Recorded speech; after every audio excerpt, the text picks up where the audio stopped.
Bonjour à tous et bienvenue dans ce flash. Le chef de l'État a regagné Abidjan hier soir. Il était au Ghana dans le cadre d'une visite de travail et d'amitié de 48 heures où il a reçu un accueil chaleureux. Cette visite a été marquée par la signature d'un accord de partenariat stratégique entre la Côte d'Ivoire et le Ghana. Ce document prend en compte 6 grands domaines: la défense, la sécurité, l'économie du cacao, de l'anacarde et autres cultures stratégiques, la coopération maritime, les mines et énergies, l'environnement, le transport et les politiques économiques. Projet pour l'autonomisation des femmes et le dividende démographique au Sahel. Une campagne régionale de communication pour un changement social de comportement à cet effet est nécessaire. Les premières dames des pays membres de ce projet réunis à Abidjan ont procédé hier au lancement de cette campagne qui vise leur implication totale dans la protection des personnes vulnérables, notamment les enfants. C'était donc au cours de la conférence des premières dames d'Afrique de l'Ouest et du Sahel qui a pris fin hier après 2 jours de travaux. Cette rencontre a permis de réfléchir à la lutte contre les violences, la traite, l'exploitation et le travail des enfants. Le communiqué final qui a sanctionné les travaux a fait notamment cas de la volonté des premières dames d'Afrique de l'Ouest et du Sahel à soutenir les actions des gouvernements de leurs pays respectifs.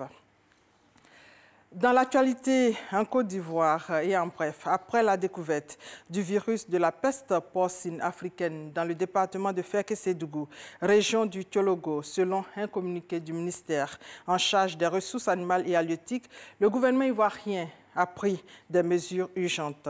Entre autres, l'interdiction des mouvements, de la commercialisation et de la consommation publique des porcs et des sous-produits dérivés dans les zones affectées, l'abattage sanitaire des animaux sensibles. Bref, cette mesure intervient donc après le constat de plusieurs mortalités de porcs dans le département de Fekkesédougou depuis le mois de septembre 2017. En économie, les assemblées annuelles du groupe de la Banque mondiale et du Fonds monétaire international ont pris fin. Le Premier ministre Amadou Gon Coulibaly conduisait une délégation de 25 personnes. La délégation a rencontré les premiers responsables des institutions de Bretton Woods qui ont tous apprécié positivement l'état des relations avec la Côte d'Ivoire. Adama Kone revient des États-Unis. Participer aux assemblées annuelles du groupe de la Banque mondiale et du Fonds monétaire international, c'est aussi rencontrer les premiers responsables de ces institutions de Bretton Woods. Le Premier ministre Amadou Gon Coulibaly a eu à cet effet une fin d'émission chargée ce dimanche 15 octobre. D'abord dans la matinée où il est allé passer en revue les comptes de la Côte d'Ivoire au Fonds monétaire international, avec le directeur général adjoint de la banque. La situation est très bonne. On a eu l'accord de deuxième revue du programme et on est assez content. Sur la question précise de l'évolution de l'économie ivoirienne, le DGA est tout sourire. Très bel futur de votre pays.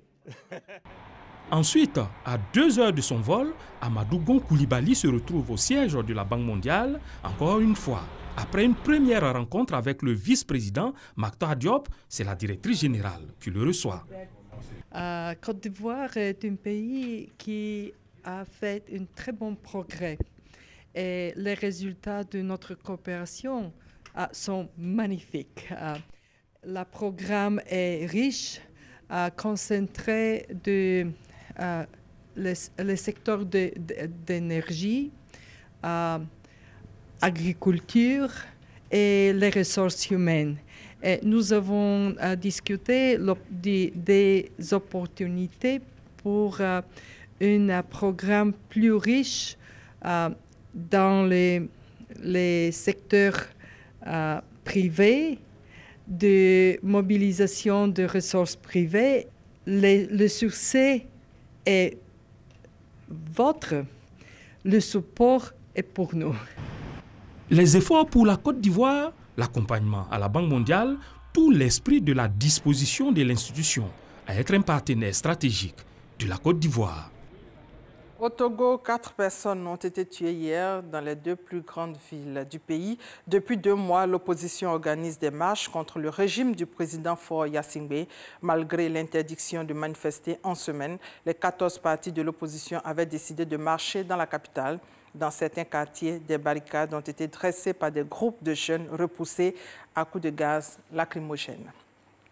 Au Kenya, alors que l'élection du 8 août a été annulée, le scrutin bis prévu le 26 octobre est de plus en plus menacé. Hier, l'une des responsables de la commission électorale, Roselyne Akombe, a démissionné. Quelques heures plus tard, son président a reconnu des divisions et estimé que dans les conditions actuelles, il serait difficile d'organiser une élection libre, juste et transparente. En France, pour terminer, Emmanuel Macron a reçu hier à l'Élysée les représentants des forces de sécurité intérieures, policiers et gendarmes. Objectif, rendre hommage à leur travail et redéfinir leur mission. Le président français a demandé aux hauts responsables de la police et de la gendarmerie d'être forts et justes dans la lutte contre le terrorisme et le maintien de l'ordre. Et voilà, c'est la fin de ce flash. On se retrouve à 13h. Merci. Merci de votre fidélité.